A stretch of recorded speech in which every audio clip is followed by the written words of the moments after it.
I know. You're probably thinking, how is this possible? I am you and you are me. But you can't be me because I am here, but you are there and... Actually, I was going through all the possible ways to banish him from this world, because of the thoughts you've mentioned, starting from more to less pleasant. Which one you prefer? Whoa, you want to banish me despite the fact that this situation is your fault? How about you stop messing with transmutation circles because you're clearly not good at it? With all the errors in the formula, you should be thankful that it ended up just like that. So how about I fix that mistake by getting rid of you? How about if you do this, this might be dangerous for you. You think why I look like this? When you pulled me out of my form, I had to look for another in order to not be erased. And unfortunately only this one I found in your subconscious. Jeez, no wonder you were celebrating getting back to your body for a week. Yeah, that time was really... Wait, how do you know that? Knock knock. I found this form in your subconscious. Kinda hard not to stumble upon your memories, especially since we're kinda now linked together because of that failed teleportation of yours. Say what now? You were in my head? How? Oh, let me guess. If I would try to banish you right now, I might as well damage myself pretty badly. And I'm stuck with you until I get you back to your form. Yeah. That's what I've been trying to tell you. So how about you tell me where I can find your original form? That's the great part. I don't remember. You've split my existence so well that some of my memories are clouded. Maybe they'll be back in time, but for now it seems you're stuck with me, mortal. How convenient. And you probably also have no way to speed up the process. Listen, I don't like being like this no less than you. It's like a torture to be stuck in this form riding a shotgun with some wannabe monster slayer. And as a matter of fact, legends are doing wonders for my memories for some reason. Oh, that's funny, because I was planning to go through the episode that has 3 legends in it. Ain't that convenient? So what are you waiting for? Chop, do the review! Hey, don't forget who's in charge here. You want to get rid of me from your head or not? Fair point. Let's gather around the campfire and sing our campfire song. Our C-A-M-P-F-I-R-E-S-O-N-G song. And if you don't think that we can sing it faster, then you're wrong. But it'll help if you just sing along. This is truly a rare treat. How often do we see an episode that is dedicated to lore of MOP without it being related to Holiday? An episode randomly talking about some of the pony myths and legends. The answer is none. So far the only episode talking about it were heartwarming episodes. But, like I've said, it was tied to the theme. This time we're talking about the episode that is expanding the lore of Equestria by some almost random legends. And I like it, but that's maybe because I'm a sucker when it comes to the lore. Still, the fact alone makes this episode unique and pleasing. All 3 legends are not connected to each other, and all 3 of them carries different message and theme, and how the heroes of them share similarities with the pony that is telling their story. So in a way, this is also the episode about Rarity, Applejack and Rainbow Dash, and some of the backstory behind their ethics. But I have to say, the stories alone can carry this episode for me, but they aren't without flaws. Get on with the legends. I was just about to. Anyways, going in the order, we have the Legend of Rockhoof. Honestly, it's probably my least favorite. I don't dislike it because it shows the value of determination and never giving up when facing the obstacle. Only thanks to those he was able to do what other ponies couldn't, save the whole village. That's the great and valuable part. What I don't like in it is the way the goal was reached. Did I ever mention that I'm not the big fan of magical Deus Ex Machina? Well, now you know that. What kind of bullcrap is that? He digs the trench and suddenly some random magic is turning him from his zero to hero? I would understand if he would stumble upon some magic crystal or got his cutie mark, but no, some random magic. I call rubbish on that. Well, some pony seems to be salty over something that he shouldn't. Look, I see where you're coming from, but you are forgetting something. This is a legend, not a history. Those are full of heroes magically achieving their goal. And there is a reason behind saying that legends carries the seed of truth. Thing with them is, even if they are real, in time some of the details can get lost. When generation after generation forgot to tell some parts of it, legends can sometimes even change drastically from what really happened. As a matter of fact, this one here is not really badly hurt by time because the only missing part is how did he suddenly turn into Thor? Is this part cheap? Yes. Is this something we should tolerate?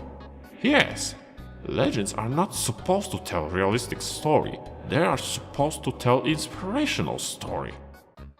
Maybe you have some right, I'll give you that.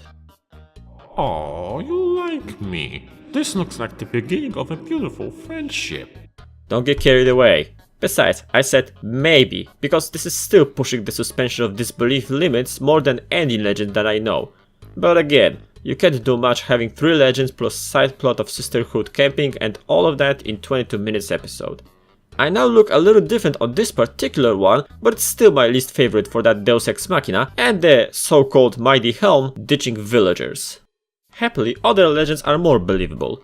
Mistbane is probably my favorite. This one really is a treat. Funny that the story about beauty is also the most beautiful visually. And yes, the fight was basically insert obvious Overwatch reference, but still it's quite impressive.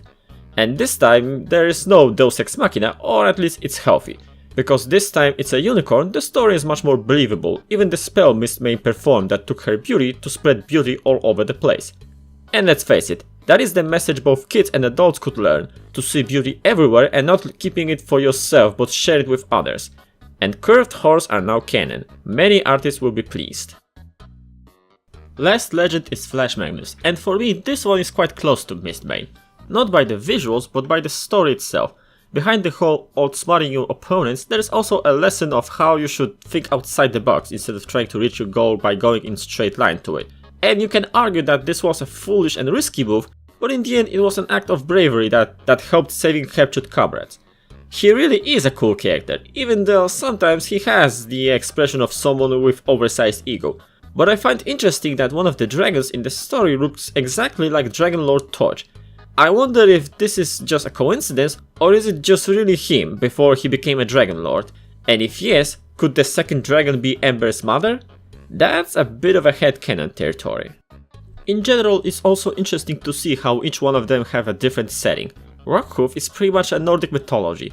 Mistbane is a typical mix of Asian culture, and Flash Magnus basically looks like straight up taken from Greek mythology. That alone expands quite a lot on a question lore and that there are many pony cultures in this world. You really are a sucker for lore, aren't you?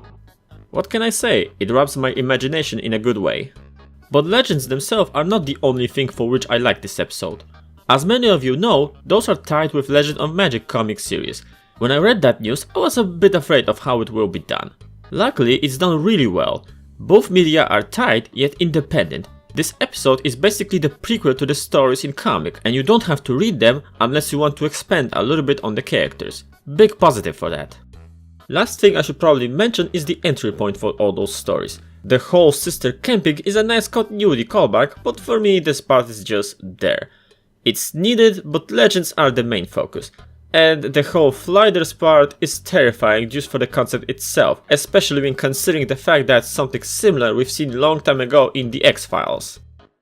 As a whole, this episode is pretty solid entry to the series. It easily wins me by expanding more on the world by telling us some of the pony mythology and their mighty heroes. For someone like me, it's already a big plus. And the legends are also pretty solid for the most part.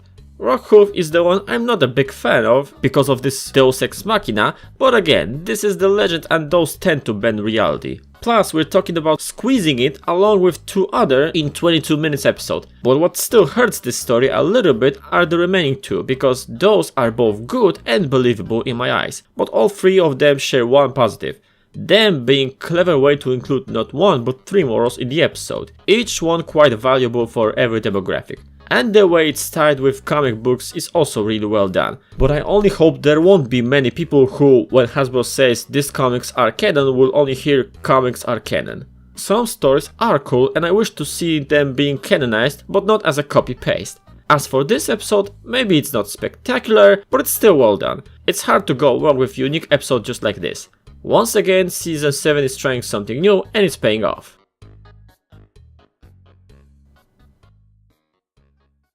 I'm Sharpwit, thanks for watching. So, anything new? Some of my memories are back, but what we need is still clouded. Maybe a little less, but that's all. Great. But I know who I am. Really? I used to be the demon, but rules of this world are saying clearly that every demon must be sealed in order to restrain their power. And so I was wandering this realm as a homeless ghost. But it's better this way than being trapped in a sword or something like that. Quite honest of you to just say this like it's nothing. Call this an act of truth or my whim. Either way, you are stuck with me from now on, mortal. Either way, I need to also know your name. Oh, that's sweet. If you know Demon's name, you can control it. Is that so? That's what the Guardian Scrolls say. So you know about the Guardians. Maybe you're not as big wannabe as I thought. But here's the kicker. It is written that no pony tongue can pronounce Demon's name. That's why mystics are translating their name to be pronounceable for a mortal being. You are full of surprises, Sharpwit. Not the last time. Now name. Alright, my name is Hoji. So, Hoji, you better behave while traveling with me. Try something funny and I'll take the risk of banishing you. I appreciate your honesty. And I would appreciate you not being annoying. No promises. Better keep in mind who's in charge here before doing anything. Yes, sir, Captain Grumpy. At ease, soldier.